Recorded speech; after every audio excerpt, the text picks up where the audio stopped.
வணக்கம். அறம் சொல்லும் திருக்குறள். இந்த பகுதியில் இன்றைக்கு அன்புடைமை அதிகாரம் குறள் எண் 7. என்பில் அதனை வெயில் போல காயுமே அன்பில் அதனை அறம். என்பு அப்படின்னா எலும்பு. எலும்பு இல்லாத உடம்போடு வாழும் புழுவை என்ன செய்யும்னா வெயில் வருத்தும், காய்ந்து வருத்தும். அதுபோல அன்பில் அதனை அறம். அன்பு இல்லாத உயிரை அறம் வருத்தும். அறம்னா தர்மம், வருத்தும் அப்படின்னு சொல்கிறார் வள்ளுவர். குறளுடைய பொருள், எலும்பு இல்லாத உடம்போடு வாழும் புழுவை வெயில் காய்ந்து வருத்துவது போல் அன்பு இல்லாத உயிரை அறம் வருத்தும். அப்போது மனிதனாக பிறந்த எல்லோரும் அன்புடன் வாழ்தல் வேண்டும். இப்போ இதுக்கு ஒரு கதை ஒன்று பார்த்தோம்னா, ஒரு வணிகன் ஒருத்தன் இருக்கிறான். அவன் நல்லா வியாபாரம் செய்து நிறைய பொருள் சம்பாதித்து தனக்குன்னு வச்சுருக்கிறான். ரொம்ப சுயநலமாக இருக்கக்கூடியவன்.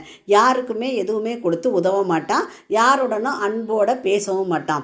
இப்படி இருக்கிற சூழ்நிலையில் ஒரு நாள் அவன் என்ன பண்ணுறான், தன்னுடைய வியாபாரம் முடிந்து செல்வத்தை பணத்தை எல்லாம் எண்ணிட்டுருக்கிறான். அப்போது ஒரு முதியவர் வந்து, எனக்கு ரொம்ப பசியாக இருக்கிறது, ஏதாவது கொடுத்து உதவுங்கன்னு சொல்லி கேட்குறாரு.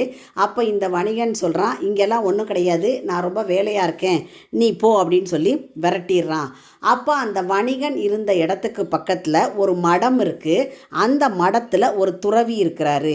அந்த துறவி என்ன செய்கிறாருன்னா, அடிக்கடி ஒரு தொடரை சொல்லுவார். அது என்னன்னு பார்த்தா, எலும்பு இல்லாத புழுவை வெயில் காய்வது போல அன்பு இல்லாதவனை அறம் காய்ந்து வருத்தும்.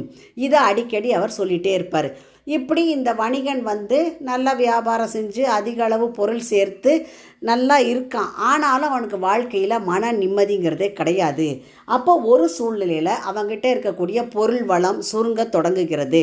அவனுக்கு நண்பர்களும் உதவலை, உற்றார் உறவினர்களும் உதவலை. மன நிம்மதியே இல்லாமல் அவன் துறவிக்கிட்ட போய் கேட்குறான், என்னுடைய மனசு வந்து இப்போ ரொம்ப பாடாய்ப்படுகிறது, நான் என்ன பண்ணுறது அப்படின்னு.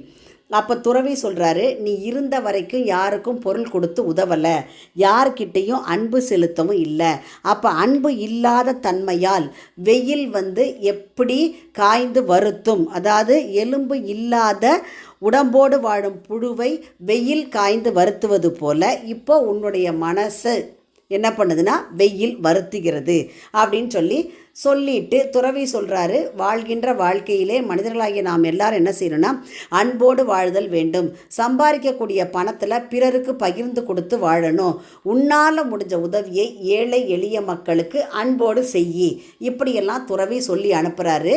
அப்போது இந்த வணிகனும் அந்த மாதிரியெல்லாம் செய்கிறான். செஞ்ச உடனே அவனுக்கு வாழ்க்கையில் ஒரு பெரிய மன நிம்மதி, மன திருப்தி கிடைக்கிது. அன்னையிலேருந்து அவன் தன்னுடைய வாழ்க்கையில் நல்லா அவனுக்கு வந்து தூக்கமே அப்போ தான் அவன் நல்லா வருதுங்கிற மாதிரி உணர்கின்றான். இந்த கதையிலேருந்து நம்ம என்ன தெரிஞ்சுக்கிறோன்னா, வணிகன் அன்பு இல்லாத தன்மையால் வெயிலில் வருந்துவது போல துன்புற்றான். இது அன்பு இல்லாத எந்த ஒரு உயிரும் அறத்தின் முன் இயல்பாகவே வருந்தி துன்பப்படும் அப்படிங்கிறத கதை விளக்குகிறது. மீண்டும் குறள், என்பில் அதனை வெயில் போல காயுமே அன்பில் அதனை அறம்.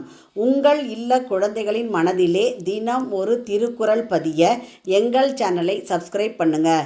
லைக் பண்ணுங்கள், ஷேர் பண்ணுங்கள், கமெண்ட் பண்ணுங்கள், சப்ஸ்கிரைப் பண்ணுங்கள். நன்றி.